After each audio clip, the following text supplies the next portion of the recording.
I've not made a video in close to a year because of personal issues in my life, including dealing with a painful breakup that has taken me a while to get over. Also, I've switched jobs and I have had to adjust my life accordingly around it. I ended up getting fired from the previous job and finding employment with the other. I've also been bereft of any spark of inspiration to make any kind of YouTube videos for that matter.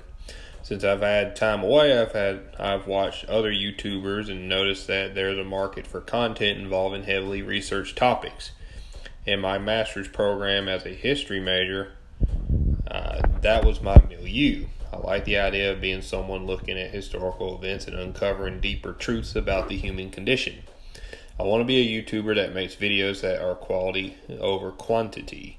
That being said, this video will be more of a rant type like Sticks Hex and Hammer 666 does. He can put out as many as 5 videos a day and talk about various topics, but that is a style that I cannot replicate. Today's video, I want to make a response to Kraut. He was a YouTuber that I once admired and inspired me to start my own channel. I even tried to contact him before he got too big for his britches, when he put out an open invitation to anyone wanting advice on how to edit videos. I cannot duplicate the in-depth analysis of Mr. Medicare and his accounting of his fall, but for the uninitiated, it started when Kraut went after Rage After Storm. He did not make a video to start off with to combat her race realist video she uploaded when she stupidly cited the Daily Stormer, the source for blacks having lower IQs, or more specifically, not having abstract thought. She even cited how the Swahili language only consisted of 250 pages in their dictionary. And that was her evidence saying that, Africans lack abstract thought or any development of their language. Kraut took it upon himself to contact a blog that she wrote for called Kipper Central. After Kipper Central got wind of her video, they let her go. Rage then deleted her social media and subsequently disappeared off the face of the earth.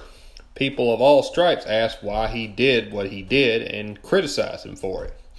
Instead of doing the pertinent thing and apologizing for his actions, he doubled down and he made a video where he half-heartedly tried to convince everyone that it was not his fault and Kipper Central was going to fire her anyways. And it wasn't a paid job, so she make a living off it, but that don't matter. That's not the issue. The issue is that he went after her job in the first place, even if she wasn't paid or not. And if she was paid, you just robbed her of her livelihood. Come on, Kraut. Don't be fucking stupid here. He then went after Coach Red Pill with the help... let me back up there. He went as far as to calling her a Nazi bitch queen. Kraut was not done with just Rage After Storm. He then went after Coach Red Pill with the help of various YouTube academics and others in the skeptic community like Jeff Holiday and Liz Reptile in a Discord group under the umbrella mission called Operation Mincemeat. Coach Red Pill often criticized the skeptics, but Kraut in particular and specifically in one of his videos, Coach Red Pill made fun of Kraut's received pronunciation accent. He thought he was essentially faking his accent to sound more upper class than he really was. He tried to sound more educated, but if you know Kraut, he dropped out of high school. Kraut and his minions gathered the docks of people, including Coach Red Pill, Black Pigeon Speak, Stefan Molyneux, Paul Joseph Watson, Aiden Paladin, and many more far-right or alt-right personalities. In concert with his ops, he made videos against people like the Alternative Hypothesis, trying to debunk their claims with the help of academics like Sandre and Doctorant. These videos ended up being filled with many errors, and J.F. Gary B. ripped his videos apart in a stream that lasted over 2.5 hours while he was drunk. Words like academics please respond and pregnant trout have become running memes because the videos were just that god-awful. His arguments were not based in science and ultimately amounted to philosophical quibbling. Eventually, he did dox Coach Red Pill, and even amongst those in his circle, like Liz Reptile and that girl, they disagreed with what he was doing, and they told him you shouldn't be doing that. Incidentally, that would flag people. They would flag people like JF Gary AP Stream, playing an audio from Kraut's Discord where he talked about various people using various people like Thunderfoot and Sargon of Akkad to go after bigger YouTubers to go after the alt-right. The self-immolation began when one person in the server named The Guardian released info from the server that he was doxing people in December of 2017. Just as with what happened with Rage After Storm, he blanked all his social media. How ironic.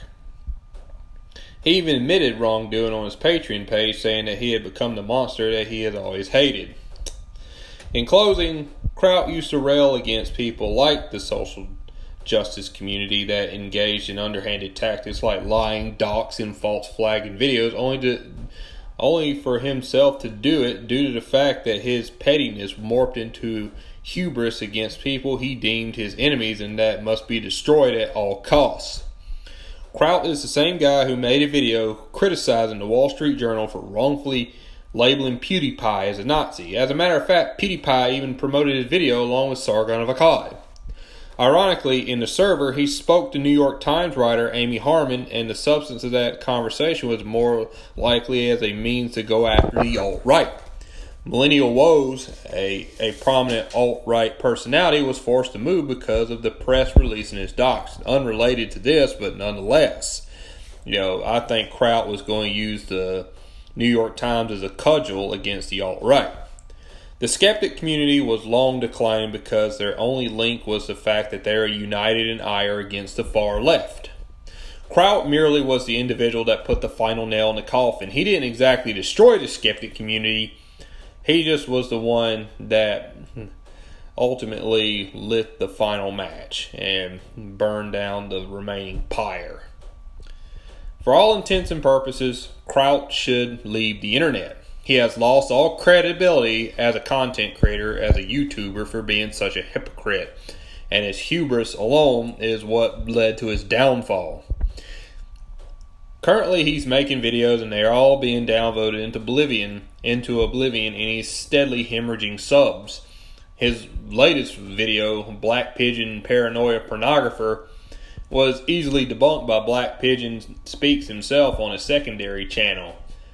And he went point by point, absolutely demolishing every argument that Kraut tried to make, him being a plagiarist or whatnot, even though Black Pigeon himself gave credit to his video, gave credit to certain academics and writers and whatnot in his video, and people on Kraut and T's channel even said, Black Pigeon Speaks actually gave credit to these people. What are you doing, Kraut? But from what I've seen, him and other people moderating his channel are scrubbing certain comments off his channel. I think, Kraut, you should take some more time away from the internet and then do some deep soul searching on what you should be doing. After this, you should then apologize, but because of the fact that your ego will not allow it, I will not hold my breath. I promise I'll probably make more videos in the future that are more deep in analysis and on certain topics that I'm very passionate about. But right now, I just want to put a video out. I'm not dead. I just lost my will to make videos in the time being. I'm just going through some personal issues. I've made some adjustments in my life. But 2019, hopefully I'll be making more videos, and that's my New Year's promise. And I want to build up my channel. I want to interact with other content creators and, just fight this tyranny that is going on with the new left steadily gaining a foothold on all of mainstream media. And it's particularly Patreon recently booting Sargon off the platform. And Subscribestar trying to compete with Patreon, but PayPal pulling the rug out from under them. So, to all those listening, you have a Merry Christmas and a Happy New Year, and I hope to hear from any of you, and Shadley, keep things going, and y'all have a good day, y'all have a good night. Thank you.